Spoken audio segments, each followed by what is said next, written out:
கர்த்தருடைய பரிசுத்த நாமத்திற்கு மகிமை உண்டாவதாக. நாள் 15. தேவன் இரக்கத்தில் ஐஸ்வர்யம் உள்ளவராய் இருக்கிறார். எபேசியர் 2:4. தேவனோ இரக்கத்தில் ஐஸ்வர்யம் உள்ளவராய் நம்மில் அன்பு கூர்ந்த தம்முடைய மிகுந்த அன்பினாலே. தேவன் இரக்கத்தில் ஐஸ்வர்யம் உள்ளவர், தேவன் இரக்கத்தில் ஐஸ்வர்யம் உள்ளவர் என்று விசுவாசத்தோடு பலமுறை இந்த நாளிலே சொல்லுவோம்.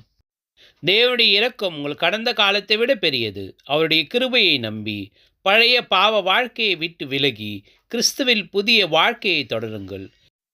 ஜெபம். இரக்கமுள்ள தேவனே, உமது அளவற்ற இரக்கத்திற்காக உமக்கு நன்றி. உமது கிருபையில் நிறைந்து பாவத்தின் மீது வெற்றி பெற்று அன்பும் இரக்கமும் நிறைந்த வாழ்க்கை வாழ எனக்கு உதவி செய்யும். இயேசுவின் நாமத்தில் ஜெபிக்கிறேன் நல்ல பிதாவே, ஆமேன். இந்த நாளில் 3, 4 குறைந்தபட்சம் ஒரு 5-6 முறையாவது தேவனுடைய உதவியை கேட்டு ஜெபியுங்கள்.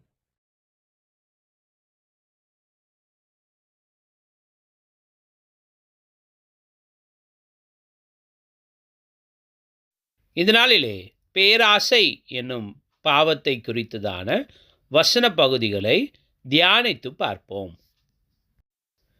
நீங்கள் பண ஆசை இல்லாதவர்களாய் நடந்து உங்களுக்கு இருக்கிறவைகள் போதும் என்று எண்ணுங்கள் என்று எழுதியிருக்கிறதே.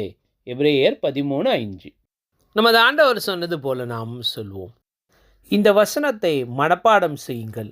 இந்த வசனத்தை இன்று பலமுறை சொல்லி பாருங்கள். இந்த வசனத்தை உங்கள் கையால் ஒரு முறை எழுதுங்கள். பாவத்தின் சோதனை வரும்பொழுதெல்லாம் வேதாகம வசனத்தை சத்தமாக மேற்கோள் காட்டுங்கள். வேதம் அந்த பாவத்தை குறித்து என்னவெல்லாம் சொல்லுகிறதோ அதுக்குரிய வேத வசனங்களை இங்கே கொடுத்திருக்கிறோம். நீங்கள் அதை படித்து பயன்பெறுங்கள். இந்த புத்தகம் தேவைப்படுவோர் 9962154036 என்ற வாட்ஸ்அப் எண்ணிற்கு எங்களை தொடர்பு கொள்ளவும். May God bless you. Turn to the Believers என்ற இந்த யூடியூப் சேனலை சப்ஸ்கிரைப் செய்யுங்கள், மற்றோடு பகிர்ந்து கொள்ளுங்கள்.